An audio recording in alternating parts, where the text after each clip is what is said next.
is the number 13.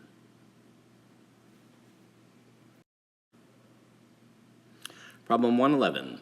Show that if a1, a2, up to ak are non-zero integers, then their greatest common divisor has the form a1u1 plus a2u2 plus ak uk for some integers u1 to uk. Find such an expression where k equals 3 and a1 equals 1092, a2 equals 1155, and a3 equals 2002. Okay, so this is just an extension of Bezoart's identity. We're just going to find a linear combination of 3 numbers now instead of 2. So I wrote it down below. Well, from the last problem 110, we know that the GCF of that set of numbers is 7. We worked that out. That was the first problem of problem 110. So I wrote it in the box below. 7, that's the GCD, equals 1092u1 plus 1155u2 plus 2002u3.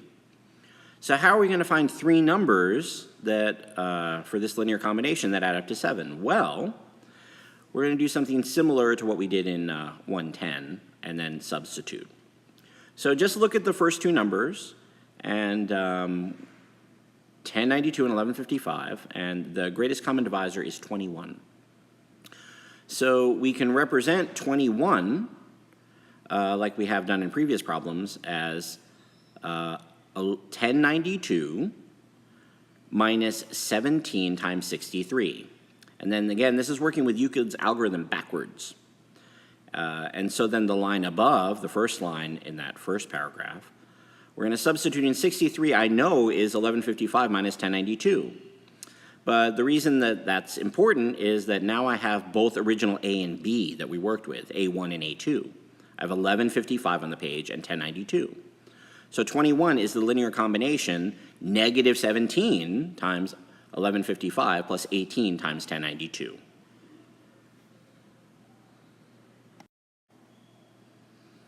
Okay, so now that we have the first 2 terms expressed as a linear combination, we're going to cleverly sub in for those 2 terms.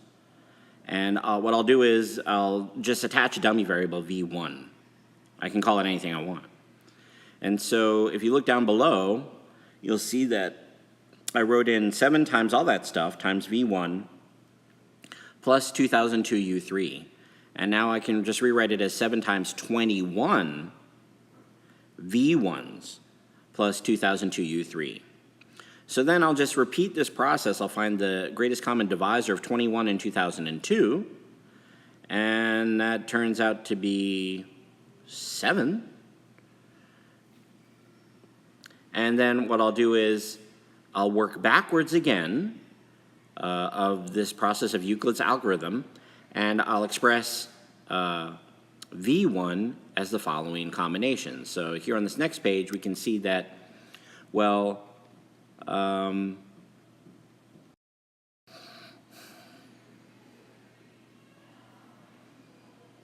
so what I did was I rewrote 2 things here. Well, first of all, 7 equals 2002 minus 95 times 21. That's from solving the GCD between 21 and 2002. And so then we have 7 equals negative 95 21s plus 2002. Then for the last step, we're going to go all the way back to that first linear combination we found for the first 2 numbers, A1 and A2. And I'll plug it in for 21. I'll bring them back. So then we'll have A1, A2, and A3 in place as the factors. But we have to multiply by this negative 95. So then multiplying it by negative 95, we'll get a solution.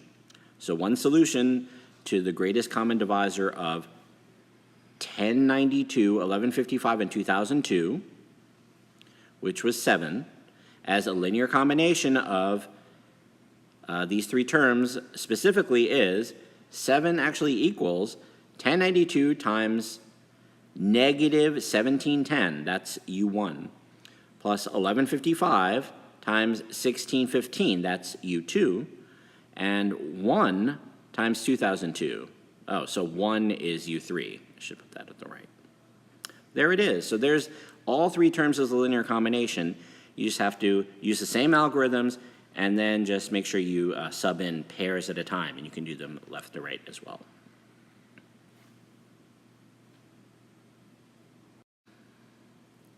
Okay, for this problem 115, find the general solution of the Diophantine equation 1485x plus 1745y equals 15. Well, this is very, very similar to all the other work that we've done, but now we have a formal general solution, which means that we can find a single solution, but we can also find any cyclic shift to the left or to the right on the integer line. And the derivation we're not going to go into, but this works for any linear equation in standard form, ax plus by equals c. We can represent x as x naught plus bn over d, where d is the greatest common divisor. And we can choose a y that equals y naught minus a times n over d. D, again, is the greatest common divisor between a and b, and c will be d times e.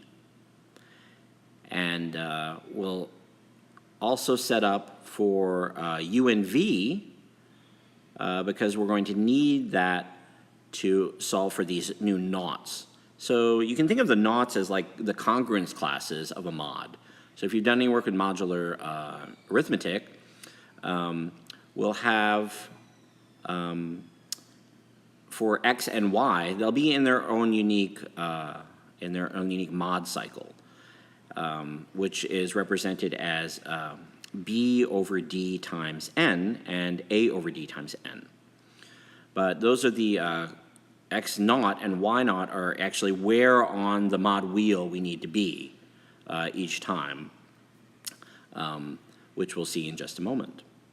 So crunching these numbers, we have a is 1485, and b 1745, and c is given as 15. Well, we have to find the greatest common divisor of a and b, which turns out to be 5.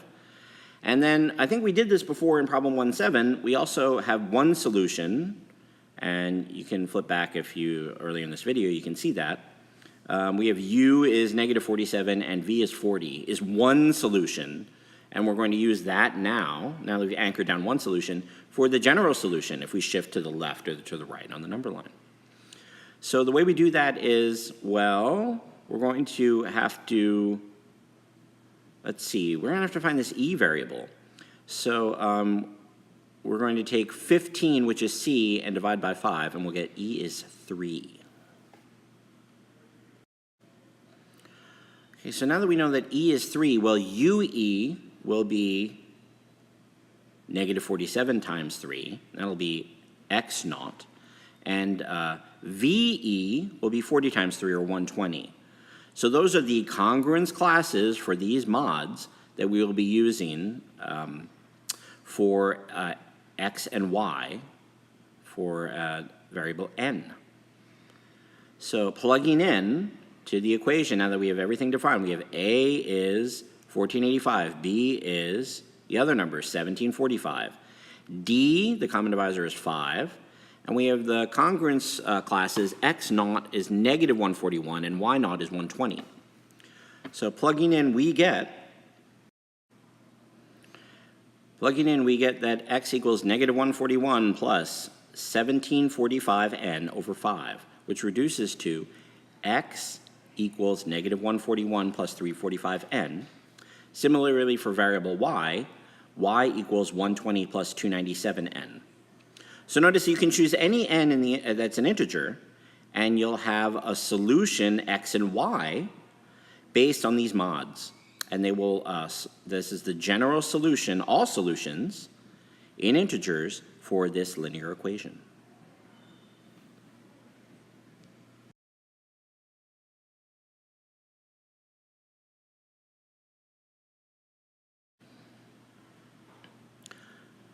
Well, thank you for watching my video on number theory. This is chapter 1, divisibility.